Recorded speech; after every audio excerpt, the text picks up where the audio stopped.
हाँ जी दोस्तों, कैसे हो आप सब। बहुत बहुत स्वागत है आपका आज की हमारी इस कॉर्पोरेट न्यूज के अंदर। और ये कॉर्पोरेट न्यूज जो पहली बार देख रहे हैं उनके लिए बता दूं, और जो पहली बार देख चुके हैं, कई बार देख चुके हैं, उनसे एक शिकायत भी है।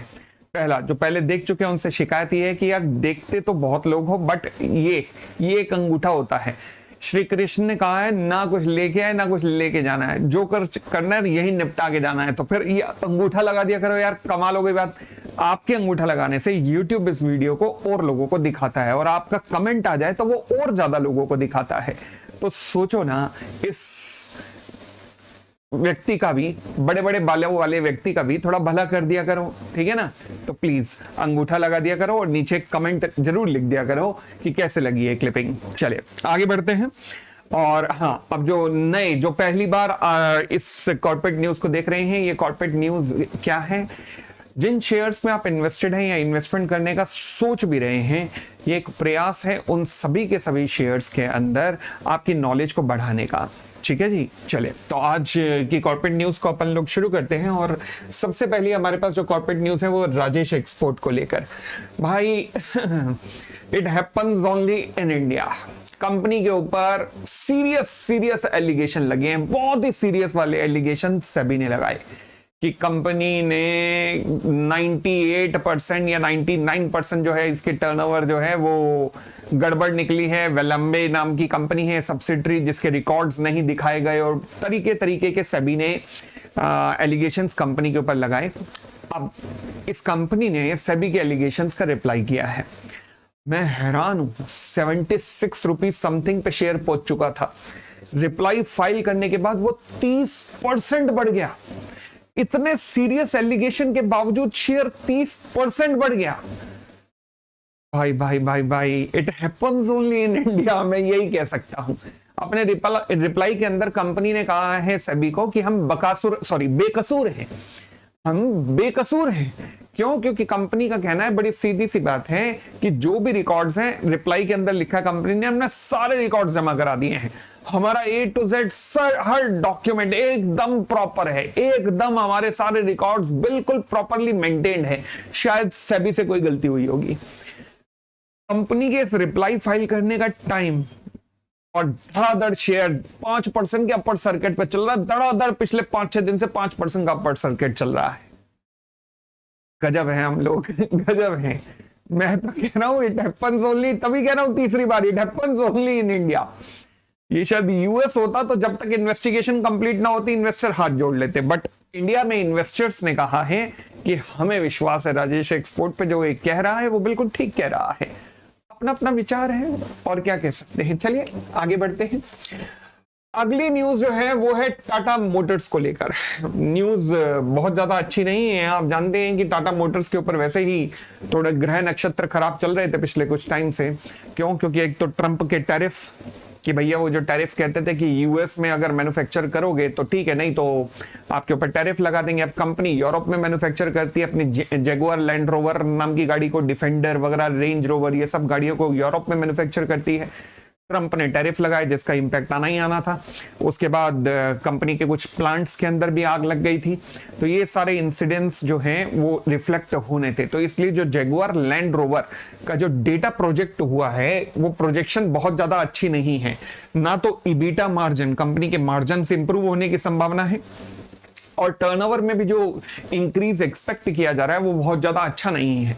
हालांकि अब ये जो है वो कमेंट्री दी थी मैनेजमेंट ने अपने शेयर होल्डर को। उस कमेंट्री के बाद शेयर में धड़ाम से डिक्लाइन आया है, परंतु मैनेजमेंट अभी भी ऑप्टिमिस्टिक है, काफी पॉजिटिव है। उन्होंने कहा देखो जी ऐसा है, बेशक ये इस टाइम हमारी सिचुएशन थोड़ी टफ चल रही है due to Trump and all other factors, but हम अपना ऑपरेशन अब नॉर्थ अमेरिका के अंदर बढ़ा रहे हैं। क्यों? क्योंकि हमारी डिफेंडर और ऐसे ही मॉडल्स की डिमांड जो है वो नॉर्थ अमेरिका के अंदर काफी अच्छी जनरेट हो रही है। तो going forward we will expect कि हम अच्छी ग्रोथ नॉर्थ अमेरिका में दिखाएंगे। और ऐसे ही हमारे 2027 के अंदर जो कैश फ्लो हमारा नेगेटिव चल रहा था, ऑपरेटिंग कैश फ्लो, वो भी ब्रेक इवन आ जाने की संभावना है। तो company management is quite optimistic for their future. तो बट एज ऑफ नाउ, क्योंकि जो जिस तरीके का रिजल्ट 2027 के फाइनेंशियल ईयर के लिए एक्सपेक्टेड है जैगुआर लैंड रोवर से, एक्चुअल में जैगुआर लैंड रोवर जो है वो Tata motor passenger vehicle, I am talking about passenger vehicle का 70% कंट्रीब्यूट करती है। तो इसलिए जब तक उसमें ग्रोथ नहीं होगी, जब तक उसके मार्जिन इंप्रूव नहीं होंगे, तब तक कंपनी के मार्जिन इंप्रूव नहीं होंगे, और वहां पे थोड़ा सा फाइट चल रही है। तो वही मैनेजमेंट ने कहा है कि अभी थोड़ा टाइम लगेगा, तो वही प्रेशर जो है कंपनी के शेयर प्राइस पर नजर भी आ रहा है। चलिए जी, आगे बढ़ना शुरू करते हैं। अगली बात हम करते हैं बाटा इंडिया की। बाटा इंडिया में जबरदस्त तेजी देखी जा रही है। क्यों? क्योंकि संजय राव जो कि पहले नाइके में काम करते थे, उन्हें कंपनी का एमडी प्लस सीईओ अपॉइंट कर दिया गया है। संजय राव साहब की बात करें तो बड़ा रिच एक्सपीरियंस इनके पास है, इंडिया का plus world wide different countries का रहा है। जारा नाम का ब्रांड इन्होंने अपने पैरों पे खड़ा किया था, फिर उसके बाद इन्हें नाइके का हेड बनाया गया और इंडिया का, और अब इन्हें बाटा जिसकी पिछले कुछ समय से बहुत प्रॉब्लम्स चल रही हैं इन टर्म्स ऑफ की डिक्लाइन इन टर्नओवर हो रहा है, स्टोर्स में भी कुछ नयापन नहीं आ पा रहा। तो यानी कि कई चुनौतियां कंपनी के सामने थी, जिनमें से कुछ चुनौतियां कैसी थी? फॉर एग्जांपल, कंपनी को जेनजी को ध्यान में रखते हुए कुछ प्रोडक्ट्स वगैरह बनाने हैं जो कि मिसिंग चल रहे हैं, स्टोर्स वगैरह में इन्वेंट्री वगैरह से रिलेटेड काफी प्रॉब्लम्स चल रही हैं, तो जिससे शेयर प्राइस काफी टाइम से बहुत ही मायूसी में जा रहा था। बट अभी संजय राव के आने की न्यूज मात्र से 17% जंप इस शेयर ने दिखाया। हालांकि आज के दिन मैं देखूं तो 5% नीचे भी गिरा है, बट रीजन बिंग कि वो एकदम 17% बढ़ा तो उसकी प्रॉफिट बुकिंग भी होनी थी। तो संजय राव का आना कंपनी के लिए काफी अच्छा माना जा रहा है। चलिए जी, आगे बढ़ते हैं और अगली न्यूज हमारे पास है बीएससी को लेकर।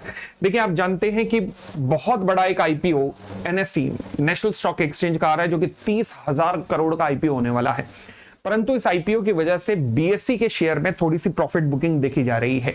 अब रीजन क्या है? रीजन अभी तक ये था कि बीएससी जो है इस सेगमेंट की इकलौती कंपनी थी। पूरे देश में हमारे दो ऐसी स्टॉक एक्सचेंज है जो पूरे देश में काम करती हैं, एक बीएससी और एक एनएससी। इनमें से बीएससी लिस्टेड थी, एनएससी कुछ कारणों से लिस्ट हो नहीं पा रही थी। हालांकि वो पिछले कई साल से कोशिश कर रहे थे, बट उनका एक स्कैम था, जिस स्कैम जो उनके पूर्व कर्ता धर्ता एक मैडम थी, जिन्होंने अपने गुरुजी के कहने पर अंजाम दिया था। मेरी इसकी अलग से वीडियो है वहां पर YouTube के, अगर आप देखेंगे एनएससी स्कैम के नाम से। बट फिलहाल अब हुआ क्या? तो स्कैम की वजह से जो एनएससी में हुआ था, सेबी ने बैन कर दिया था कि भाई हम आपको आईपीओ नहीं लाने देंगे। बट फिलहाल सेबी ने अब क्लियर कर दिया है। अब एनएससी जो कि देश की सबसे बड़ी स्टॉक एक्सचेंज आज की डेट में है, ध्यान रखिएगा, बीएससी देश की सबसे पुरानी स्टॉक एक्सचेंज है और नेशनल स्टॉक एक्सचेंज देश की सबसे बड़ी स्टॉक एक्सचेंज है। इनफैक्ट इतनी बड़ी है कि देश का 70% जो मार्केट है वो केवल एनएससी के पास है और 40% बीएससी के पास है।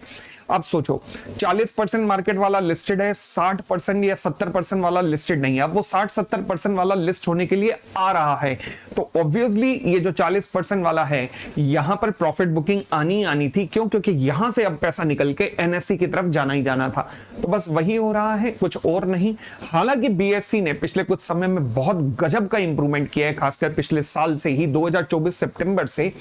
वो रीजन बिंग किस तरीके से किया है कि बीएससी में पहले डेरिवेटिव्स नहीं चला करते थे, फ्यूचर ऑप्शंस नहीं हुआ करते थे। अब कंपनी ने नए नए तरीके के प्रोडक्ट डेरिवेटिव्स मार्केट में निकाले हैं, जिसका इंपैक्ट ये हुआ है कि जो ये प्रोपोर्शन था ना एनएससी और बीएससी का, ये कहीं ना कहीं 80-20 जो हुआ करता था, आजकल 60-40 आ चुका है एनएससी के फेवर में। तो फिलहाल थोड़ी सी प्रॉफिट बुकिंग बीएससी के शेयर में आना लाजमी था और वही हुआ है। कहीं नथिंग सब्सटेंशियल, कोई मेजर नहीं हुआ। बट बीएससी का परफॉर्मेंस पिछले कुछ टाइम से बहुत गजब का चल रहा है, मानना पड़ेगा। बट कंपनी की जो पी रेशो है वो 63 टाइम्स की है। अब एनएससी का देखते हैं कि उसे क्या वैल्यूएशन मार्केट देती है, और एनएससी के वैल्यूएशन के हिसाब से ही बीएससी की वैल्यूएशन भी ऑटोमेटिकली एडजस्ट होगी। दोस्तों, ये था हमारा आज का एनालिसिस और ये थी हमारी आज के कॉर्पोरेट न्यूज। आपको ये कॉर्पोरेट न्यूज कैसे लगी हमें जरूर बताइएगा कमेंट करके। एंड दूसरी बात, अगर आप स्टॉक मार्केट का एनालिसिस हमारे साथ सीखना चाहते हैं कि स्टॉक मार्केट को किस तरीके से एनालाइज किया जाता है, किस तरीके से न्यूज को एनालाइज करके उनका इंपैक्ट समझा जाता है, तो हमारा स्टॉक मार्केट का कोर्स ओपन है, जहां पर हम आपको fundamental, technical, charts, indicators, IPO, ये सब करना सिखाते हैं। सब A to Z as a beginner आपको सिखाया जाता है। मैं ये आपसे ये प्रॉमिस कर सकता हूं कि स्टॉक मार्केट के कोर्स का जो कंटेंट है वो भारत के किसी भी बढ़िया से बढ़िया स्टॉक मार्केट के कोर्स जो कि आपको 25 से 30 हजार में मिलते हैं, उससे भी ज्यादा कंटेंट इसमें डाला गया है। बहुत बहुत धन्यवाद, thank you, bye bye, take care. अगर आप ये कोर्स बाय करना चाहते हैं तो लिंक नीचे डिस्क्रिप्शन के अंदर दिया गया होगा। Thank you.